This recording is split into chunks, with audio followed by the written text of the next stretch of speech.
Ayan o, ganyan ang pagbibilad para hindi masira yung brim. Kasi malaking trabaho at saka mahal magpapalit ng brim. Ayan. Tapos yung mga ganyan dapat nakalobo siya para pag natuyo.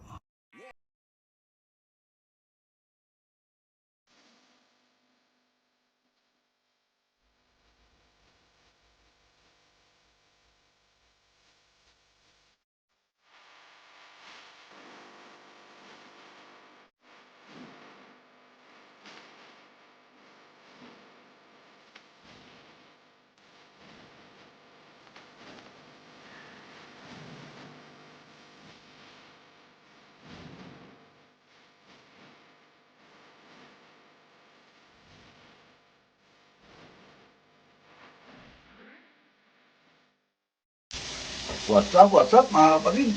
Panibagong araw, panibagong vlog. At bago tayo mag-upisa na ating vlog, siyempre huwag natin kakalimutan magpasalamat sa Panginoon sa panibagong araw at panibagong biyaya at sa wala niyang sawang paggabay sa atin. Okay? Ngayon, medyo maganda ang panahon na, kaya po pwede na tayong eto. Yan, pwede na ulit tayo maglaba ng mga sombrero. Yan, madudumi. Madudumi yan. Kaya dito, ibababad na natin dito mga kapatid. Babasain na natin dito mga kapatid. Yan. Para mababad na siya ng ayos. Siyempre, ayan, kami kasi nasa cellphone, nasa nagbibideo. Babasain na muna natin siya. Ayan. Sa mainit na tubig. Ayan. Para maibabad. Ito, bubukod natin ang pagbababad dito mga kapatid kasi puti siya. Kaya baka mahawahan pa ng iba. Okay? Ayan siya. Tanggalin natin itong kanyang tag kasi hindi, huwag na. Ayan, babasahin na natin siya. So, lagyan natin lahat. Ayan.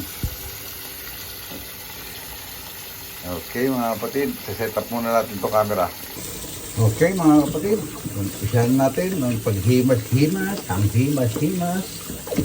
Siyempre, kukuha tayo ng panggana.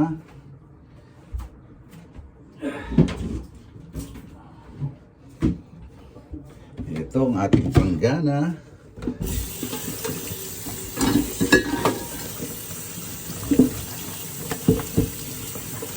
Kasi maganda ang panahon ngayon, hindi masyado batingkad ang sikat ng araw.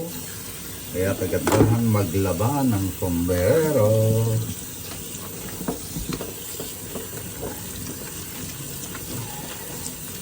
Tagal-tagal na rin natin hindi nagawa ito mga kapatid. Kaya ayun, makikita nyo ulit paano tayo maglaba ng sombrero. Ayan. Sari-sari ito, New Era. Pero kalimitan New Era kasi ito yung mga yung iba nakuha natin sa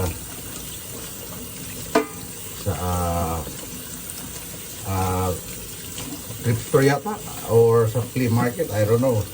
Hindi ko na matandaan kasi matagal na yung iba nito. Tapos yung iba siyempre sa ating mga kaibigan, vintage seller, nakakaipon siya, yung mga nag-hunt din sa flea market or sa sa mga thrift store. Ito naman, naisuot ko na ito dati. Tagal na sa akin ito, sport specialty na ito na made in Bangladesh. Tumilaw na uli yung kanyang sweatband, kaya kailangan nating malabhan. Okay, muli na at magbababad na tayo. Ibigan natin. Dali lang, kuha tayo ng pangbabad mga kapatid. Eto na mga kapatid, eto na yung ating mga pangbabad. Babaran muna natin ng kahit ng mga 30 minutes or 1 hour kasi maaga pa naman.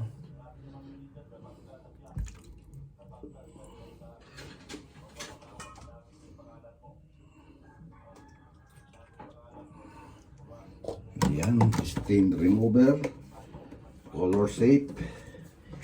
Yan. And then, siyempre, di mawawala ang ating Simply Oxy na Tide.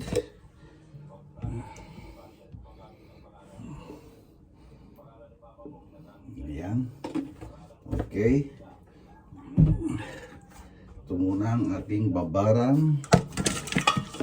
Simasin muna natin para mawala yung dilaw-dilaw niya. Kasi ang hirap talaga niyang puti.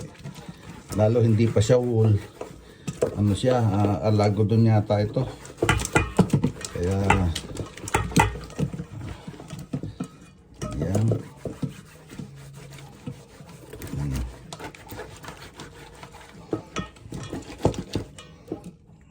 Yan, naman. Tapos ito, hihimasok ko lang din dito para babaran siya. Ito kasi walang tubig, kaya magandang pambabad.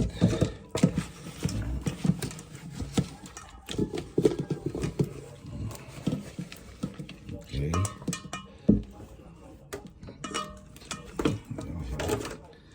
Tapos buhos natin ito dito. Yan. Then, patong muna riyan. Tapos ito. Ito may konting tubig, kaya lalamas tayo rito. Ito hindi naman masyadong mamantsa. Mga dumi lang to, galing siguro sa mga taguan o sa pagkakasuot. Kaya himas-himas lang to. Yun lang medyo marumi. Ito natural lang yung kanyang yellowish na sweatband, siguro sa kalumaan na rin. Alam ko itong mga ganito rare.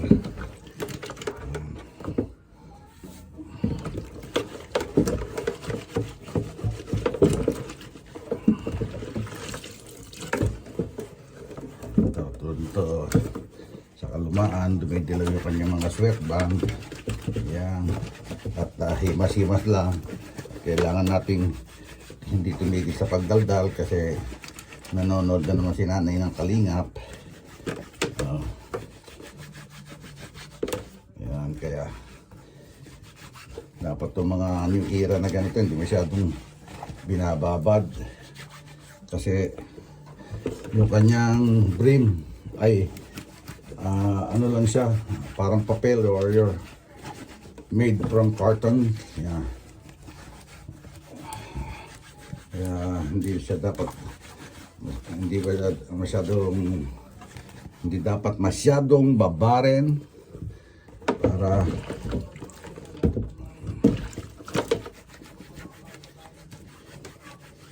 kasi mamamaga siya. Kaya yung iba niyan pinaplansya para tumigas uli.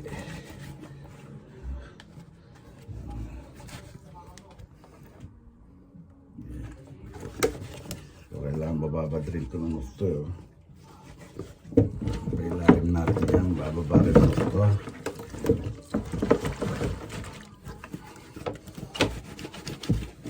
Ayan. Lalamasin pa naman ulit natin mamaya yan mga kapatid.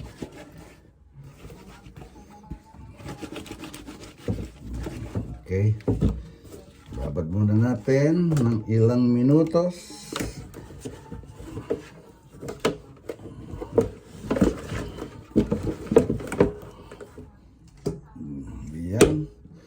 Then, simulan natin. Okay, mamaya na ulit mga kapatid. Okay mga kapatid, labas-labasin lang natin to. Itong ating binabad na puti. Tignan natin kung ano na siya, klase. Kung natanggal na yung mga dilaw-dilaw niya. Para maanlawan na natin. Buti hindi siya mantsa, dumi lang siya. Diba? Pinauli siya. Pwede na natin siyang anlawan.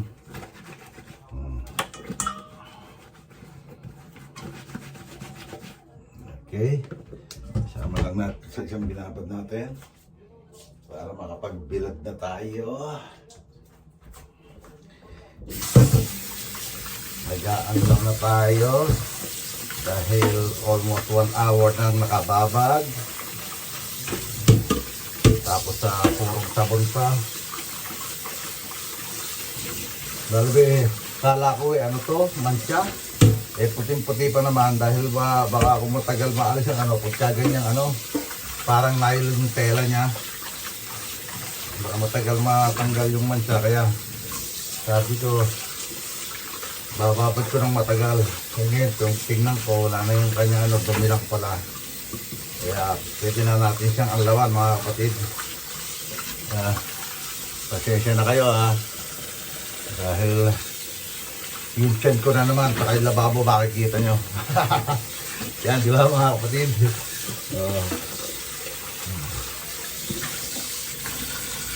Okay. Tawa na natin siya. Ayan, himas-himas lang tayo mga kapatid. Ewan ko sino na nakapanood sa inyo mga kapatid, kung matatandaan nyo yung napakarami natin dating nilalaban. Yung mga nakukuha ko sa flea market. Dati ang mura lang ng mga new era. Ngayon, tumaas na rin ang tumaas pati sa flea market. Kasi masyadong naging trending na yung mga cups na yan. Kaya rito may mga dating magkakaibigan, magkakasama sa community dati, naghiwa-hiwalay na, nagtayo ng mga sari-sariling community.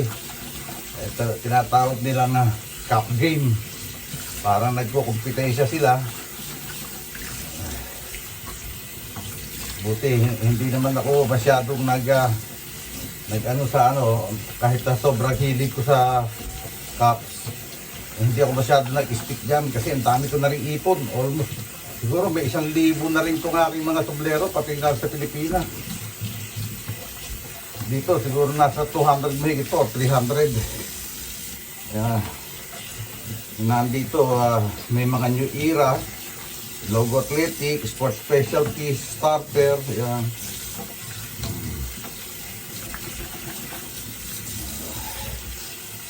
Yan, okay. Diba, maputi na siya, lang yung dilaw-dilaw niya. Pwede natin siya isuot. Hindi lang ito pwedeng pang araw-araw, pagkagantong puti. Ayan. Malambot na yung kanyang brim, kaya kailangan natin siyang ibilad. Okay. Buwang. Planin ko lang yung nandito. Ating binabad na ito. Ayan. At siyempre, lalamasin natin. Para maalawan na rin siya. Diba?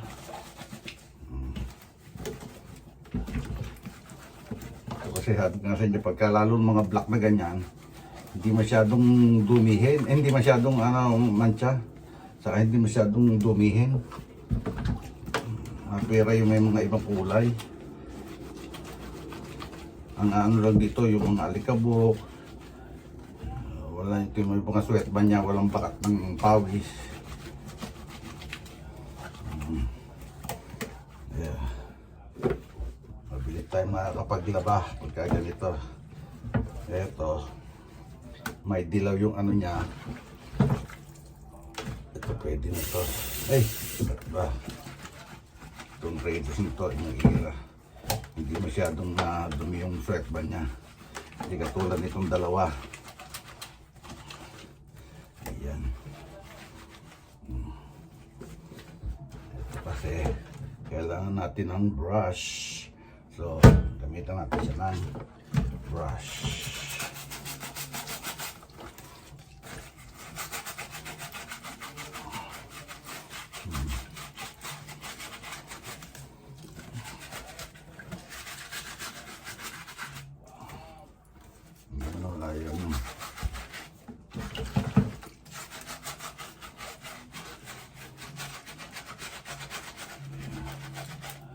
Nawala yung aking rito yung brush ko ng toothbrush.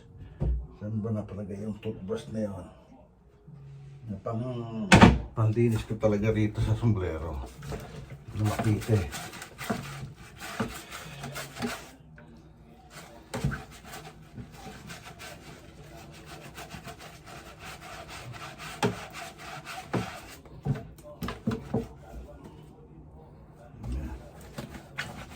Kailangan tumababad pa ulit may labang pa ulit na isang laba. Laba muna natin, suot ko muna tapos buti na wala yung dilaw niya oh.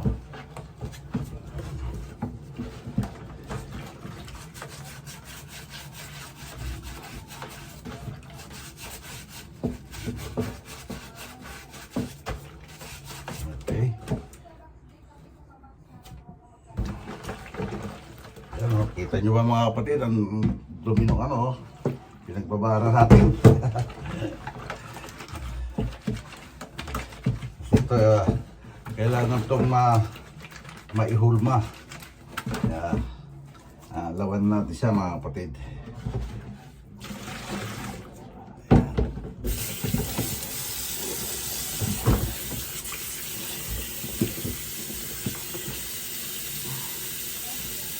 Ayan. Alaw na ito. Wala na ano ba to? Wala nang cut-cut? Hindi, may cut yan. Kasi hindi wala. Okay. Kaya ito, dire-diretso lang pagsalita natin. Kasi nga, nanonood si nanay ng Kalingap. Kalingap Vlogs. Yung team Kalingap. Kay Dr. Love naman siya ngayon. Ayan.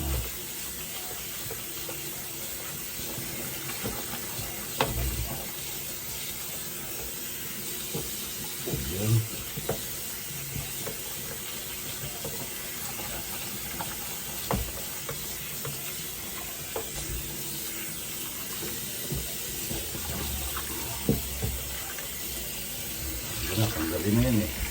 Ayaw matanggal kanina. Ayaw matanggal na siya. Dumi. Pinaganggawa natin, no?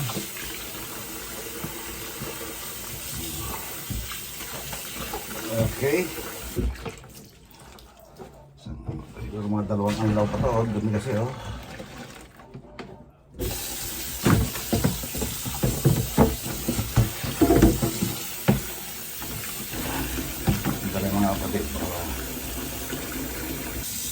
Okay mga kapatid, anlaw na ulit tayo.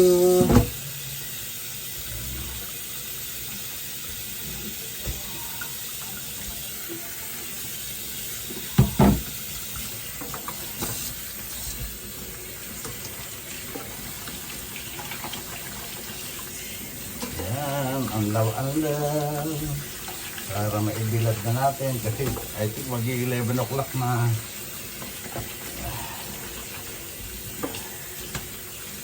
Ayan.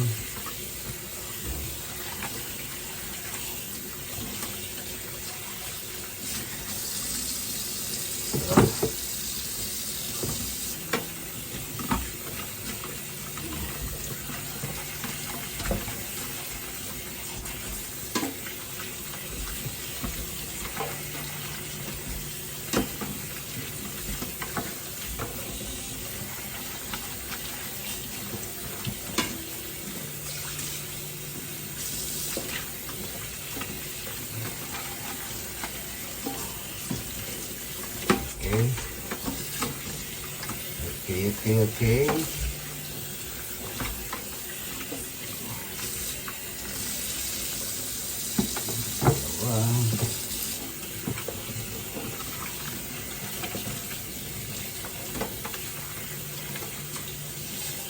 Tatlong anlo ba ginawa natin, no? Tatlong anlo. At least, nabuwasan yung kanyang pamimilaw. Pero ito, kailangan pa ulit ito. Kasi siguro sa sobrang tagal na na-stock nang hindi nalaban. Kaya yun. Kaya kailangan ito. Siguro isang laba pa. Pero kailangan mo na kasi pag sabi nga sa inyo, pag masyadong nababad, nasisira itong kanyang bring. Kasi yari lang siya sa yung carton or yung hard na karton.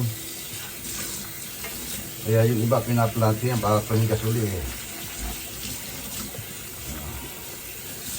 Kaya susunod naman para huwag masyad siyang mabugbog.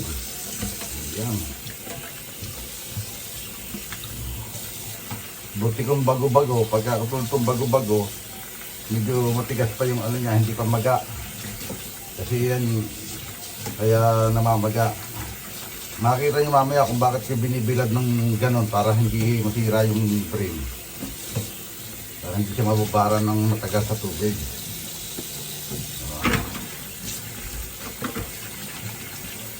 Okay lang sana yung ganito kasi parang ang ganda ng mga frame ng mga Logo Athletic eh. Mga sport specialties, Logo Athletic. Maganda yung mga frame niya. Kaya yung iba nga yung nagre-restore, ang nilalagay plastic na. Yung nagpapalit ng brim, plastic na yung nilalagay para hindi na pag nilaban, hindi na masisira. Okay. I think we're done here. So, magbibilad na tayo mga kapatid.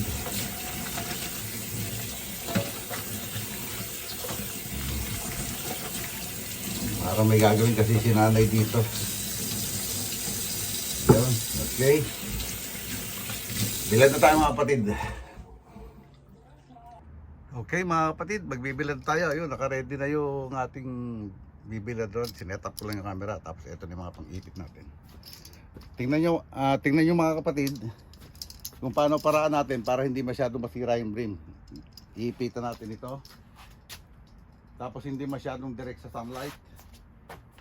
Para makatulo lang siya. Kailangan kasi makatulo lang siya ng tubig bago natin ilalagay sa hulmahan. Ayan. Ayan mga kapatid oh. Ayan. Diba? Para yung tubig niya mga kapatid, yung tubig niya dito madidrain, hindi do sa brim. Para hindi mamaga yung brim.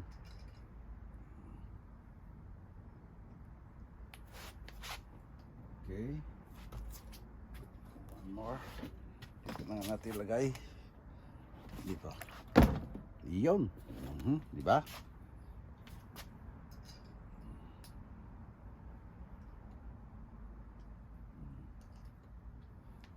Tapos mamaya i-hulma pa natin yan.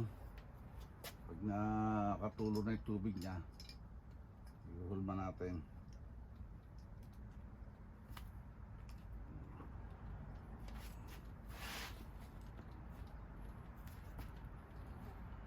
Nakakita rin nyo rin mamaya kung paano natin inihuhulma yan mga kapatid.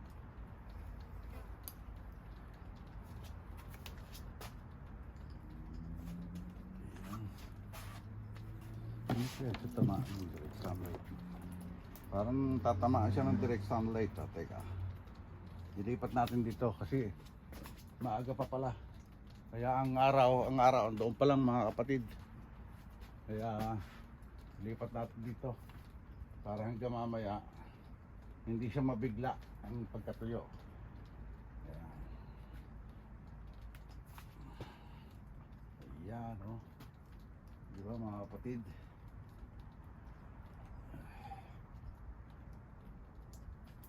Ayan. Di ba? Okay. Yan na uli mga kapatid. Ayan o, ganyan ang pagbibilad para hindi masira yung brim. Kasi malaking trabaho at saka mahal magpapalit ng brim. Ayan. Tapos yung mga ganyan dapat nakalobo siya para pag natuyo hindi mahirap alisin yung lukot sa hulma. Maalas ang gusot niyan pag nasa hulmahan na yan mga kapatid. Okay? Okay mga kapatid. Ayan, lilipat na natin dito sa hulmahan yung ating mga sombrero. Ayan, bit-bit ko na. Ilalapag muna dito, pabigat. Ayan, nadumihan patuloy. Okay. Anim kasi itong hulmahan natin. Okay, set up lang ulit tayo ng camera. Okay mga kapatid, umpisahan natin ang paghuhulma. Ayan, set up na. So, isa-isa.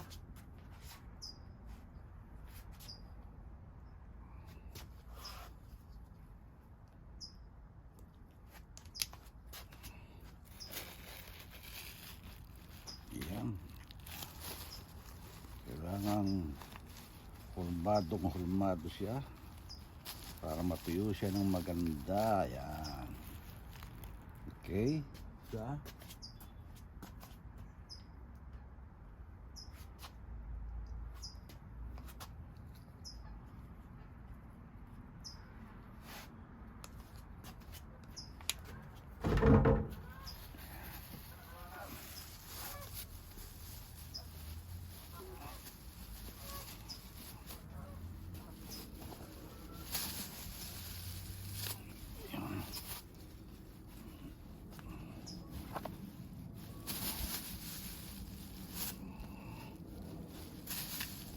Para hindi na tayo mag-steam. Yan mga kapatid.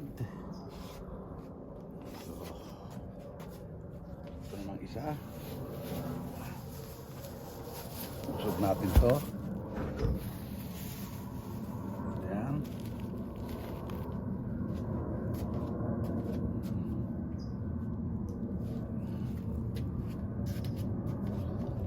Ito dito sa malaki. Nilalagyan ko yan ng plastic mga kapatid dahil siyempre basa para hindi masyadong ano.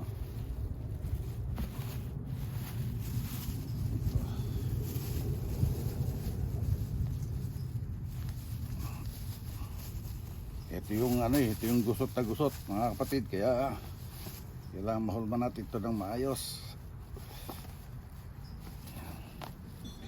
Yan, para maunat siya ng maayos. Di ba? Yun, oh. Oh. Tapos itong isang to dito sa puti. Hindi, dito. Dito. Sa California Bears.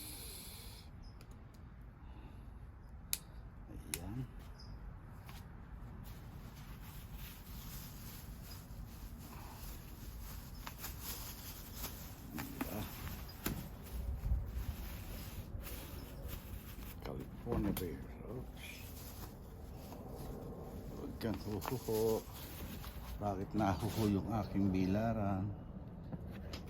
Yan. Yun ang maganda niyan. Yan. Then, next one.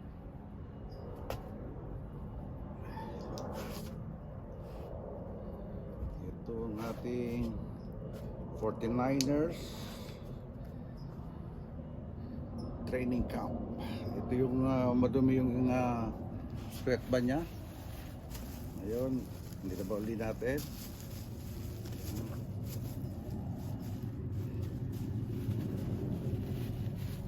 Then the last one, hindi ko alam kung ano itong tatak nito. PXL, I don't know kung anong nakatatak, pero new era siya, kaya kinuha natin. Parang sa kita ko nakuha to, hindi ko matandaan. Yan. Diba? Okay. Harap muna natin dito para montage natin. Yan. Diba?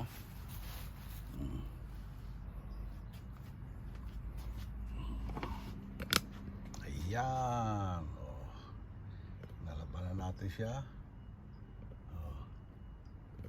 Ayan siya. Diba mga kapatid? Oh. Okay. Okay. Paano mga kapatid? Dito na tatapusin itong vlog natin ngayong araw to. At maraming salamat sa wala nyo sawang pagsuporta.